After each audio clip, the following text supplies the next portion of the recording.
Hi అండి. ఇవాళ అయితే ఎండు నెత్తల కర్రీ చేస్తున్నాను. ఎలా చేయాలో చూసేద్దాం రండి. ముందుగా అయితే స్టవ్ వెలిగించేసుకొని డాక్ పెట్టేసుకుందాము. డాక్ పెట్టేసుకొని తగినంత ఆయిల్ అయితే వేసేసుకుందామండి. ఆయిల్ హీట్ ఎక్కిన తర్వాత పోపు గింజలు అయితే వేసేసుకుందాము.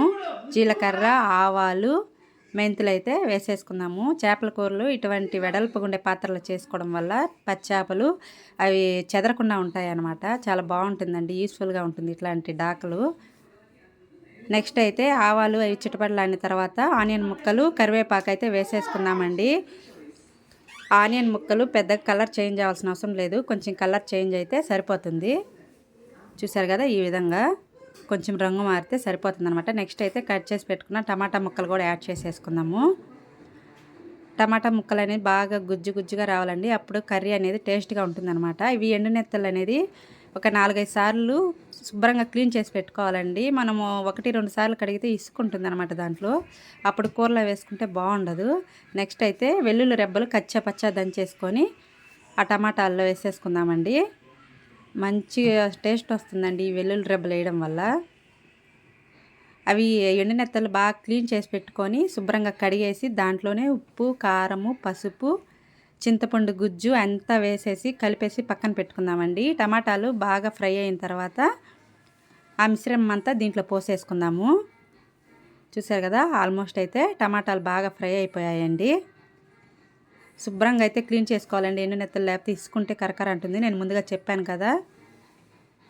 ఈ విధంగా ఎండునెత్తలు శుభ్రంగా క్లీన్ చేసుకొని ఉప్పు, కారం, పసుపు, చింతపండు గుజ్జు అయితే మొత్తం కలిపి పక్కన పెట్టేసుకున్న మిశ్రమాన్ని ఇప్పుడు డాక్లో అయితే పోసేసుకుందాము. పోసేసుకొని శుభ్రంగా అయితే కలిపేసుకొని మీడియం ఫ్లేమ్లో పెట్టేసుకొని మూత పెట్టేసి ఉడికిచ్చేసుకుందామండి. ఒక 1/2 అవర్ అయితే అట్లా చేసుకుంటే శుభ్రంగా ఈ వాటర్ ఏం లేకుండా ఎగిరిపోవాలండి. వాటర్ అయితే అస్సలు ఉండకూడదు. అట్లా ఎగరడం వల్ల మనకి 2-3 రోజులు నిల్వ ఉంచుకున్నా కానీ కర్రీ అనేది చాలా అంటే చాలా టేస్ట్గా ఉంటుంది. నాకైతే చాలా అంటే చాలా ఇష్టం అనమాట. నెత్తళ్ళ కర్రీ కానివ్వండి, చెరువు చేపల కూర, పచ్చేపల కూర అయితే అంతగా తిననండి. ఇవైతే నాకు బాగా ఇష్టం అనమాట. చాలా అంటే చాలా బాగుంటుంది. ఇట్లా డాక మూత పెట్టేసుకొని ఒక 1/2 అవర్ మీడియం ఫ్లేమ్లో పెట్టేసుకొని ఉడికిచ్చేసుకుందామండి. చూసారా, చుట్టుపక్కల ఆయిల్ అయితే ఎలా ఫామ్ అయిపోతుందో. ఇట్లా ఈ విధంగా చుట్టుపక్కల ఆయిల్ వస్తుంది కదా. ఈ వాటర్ కూడా ఉండకూడదండి, ఇంకా ఎగిరిపోవాలి. మా అత్తమ్మ చెప్పారనమాట ఈ విధంగా చేయాలనేసి. ఆవిడ చెప్పిన విధంగా నేను చేస్తున్నాను. నెక్స్ట్ అయితే ధనియా పౌడర్ కూడా యాడ్ చేసేసుకుందాము.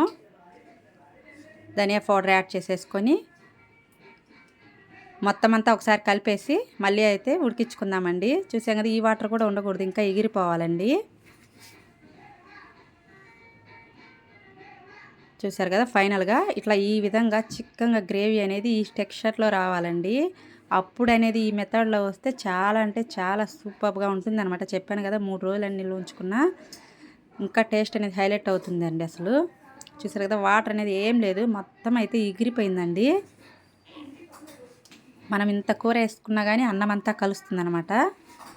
చూసారు కదా, ఫైనల్ లుక్ అయితే కర్రీ లుక్ ఇదండి. చూసారు కదా, ఇందాక మనం వాటర్ పోసినాయి ఎంతవరకు ఉన్నాయి, వాటర్ మొత్తం ఎగిరిపోయిన తర్వాత కర్రీ అనేది ఈ మెథడ్లో రావాలండి. చాలా అంటే చాలా సూపర్గా ఉంటుందండి. నాకైతే చాలా ఇష్టం. చూసారు కదా, అసలు ఏం లేదు, పూర్తిగా ఎగిరిపోయింది. నేను ఇప్పుడు రైస్లో వేసుకొని కూడా చూపిస్తాను చూడండి. కొంచెం కర్రీ వేసుకున్నా కానీ అన్నం అంతా అయితే కలుస్తుంది అనమాట. నాకైతే భలే ఇష్టం అండి, చాలా ఇష్టము. నేను చెప్పడం కాదు కానివ్వండి, ఒకసారి అయితే వన్స్ మీరే ట్రై చేసి చూడండి, టేస్ట్ అనేది మీకే తెలుస్తుంది. సూపర్ ఉందండి అసలు. టేస్ట్ అయితే సూపర్ హైలైట్. ఒకసారి ట్రై చేసి మీకు ఎలా వచ్చిందో నాకైతే కామెంట్ చేయండి. మీరు ఎలా చేస్తారో కూడా నాకైతే కామెంట్ చేయండి, నేను తెలుసుకుంటాను. ఓకే, బాయ్ అండి. Please subscribe.